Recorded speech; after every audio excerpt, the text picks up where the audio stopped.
Berdasarkan hasil konferensi meja bundar yang berlangsung di Den Haag, maka terbentuklah Negara Republik Indonesia Serikat. Pemerintahan tersebut dijalankan oleh Presiden dengan kabinetnya, sedangkan legislatif terdiri atas dua badan yaitu Senat dan para DPR. Insinyur Soekarno kembali terpilih sebagai Presiden Republik Indonesia Serikat, sedangkan Wakil Presiden Dr. Muhammad Hatta diangkat sebagai Perdana Menteri. Namun, karena banyaknya terjadi gerakan-gerakan yang menuntut pembubaran negara bagian, maka Negara Republik Indonesia Serikat tersebut tidak bertahan lama. Setelah Insinyur Soekarno menandatangani Undang-Undang Dasar Sementara 1950, maka Indonesia secara resmi mengubah sistem demokrasinya menjadi sistem demokrasi liberal. Pada masa demokrasi liberal, bidang ekonomi cenderung tidak stabil dan negara banyak dilanda kegaduhan. Tidak hanya di bidang politik, demokrasi liberal yang dianut di Indonesia sejak tahun 1950 sampai dengan tahun 1959 juga memberikan dampak yang signifikan terhadap berbagai bidang. Salah satunya adalah bidang ekonomi. Setelah pengakuan kedaulatan dari Belanda pada tanggal 27 Desember 1949, bangsa Indonesia menanggung beban keuangan dan ekonomi seperti yang telah ditetapkan dalam konferensi meja bundar.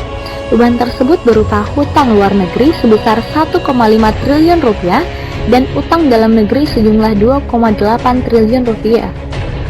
Defisit yang harus ditanggung oleh pemerintah pada waktu itu sebesar 5,1 miliar.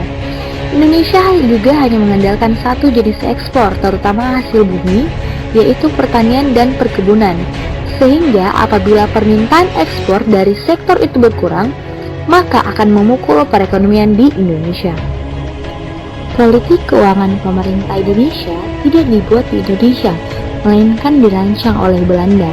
Pemerintah Belanda tidak mewarisi nilai-nilai yang cukup untuk mengubah sistem ekonomi kolonial menjadi sistem ekonomi nasional, belum memiliki pengalaman untuk menata ekonomi secara baik, belum memiliki tenaga ahli dan dana yang diperlukan secara memadai. Situasi keamanan dalam negeri juga tidak menguntungkan berhubungan banyaknya pemberontakan dan gerakan separatisme di berbagai daerah di wilayah Indonesia. Tidak stabilnya situasi politik dalam negeri mengakibatkan pengeluaran pemerintah untuk operasi-operasi keamanan semakin meningkat. Kabinet juga terlalu sering berganti menyebabkan program-program kabinet yang telah direncanakan tidak dapat dilaksanakan sementara program baru mulai dirancang. Untuk memperbaiki kondisi perekonomian di Indonesia, pemerintah memberlakukan beberapa kebijakan, yaitu pertama, Gunting Syafruddin. Gunting Syafruddin adalah pemotongan nilai uang atau senering. Caranya dengan memotong uang yang bernilai 2,50 ke atas hingga nilainya menjadi setengah.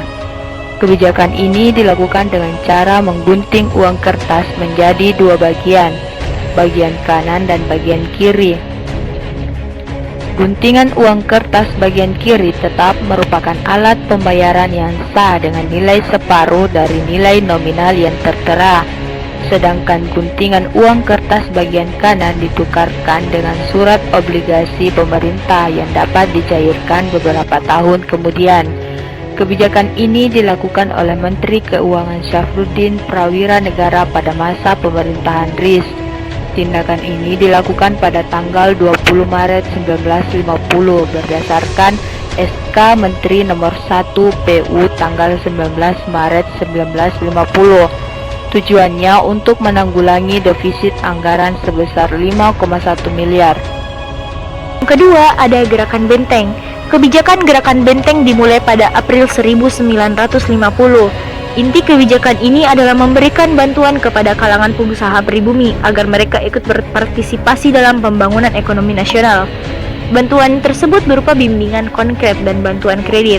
Selain memberikan bantuan modal, pemerintah berusaha membangun kewirausahaan pribumi agar mampu membentengi perekonomian negara Indonesia yang saat itu baru merdeka. Kebijakan selanjutnya adalah sistem ekonomi Alibaba. Sistem ekonomi Alibaba diprakarsai oleh Iskak Chokro Adisurjo yang pada masa pemerintahan Kabinet Ali Sastro Amijoyo I menjabat sebagai Menteri Perekonomian. Tujuan kebijakan ini adalah menciptakan kerjasama antara pengusaha pribumi yang dilambangkan oleh kata Ali dengan perusahaan non-pribumi yang digambarkan oleh kata Baba. Kebijakan ini mendorong berkembangnya pengusaha swasta nasional pribumi dalam usaha merombak ekonomi kolonial menjadi ekonomi nasional. Langkah yang diambil berdasarkan sistem ekonomi ini antara lain mewajibkan perusahaan asing yang beroperasi di Indonesia memberikan pelatihan dan tanggung jawab kepada tenaga kerja Indonesia agar dapat menduduki jabatan staf, mendirikan perusahaan negara, serta menyediakan kredit dan lisensi kepada perusahaan swasta nasional. Selanjutnya, persaingan finansial ekonomi atau FINEK.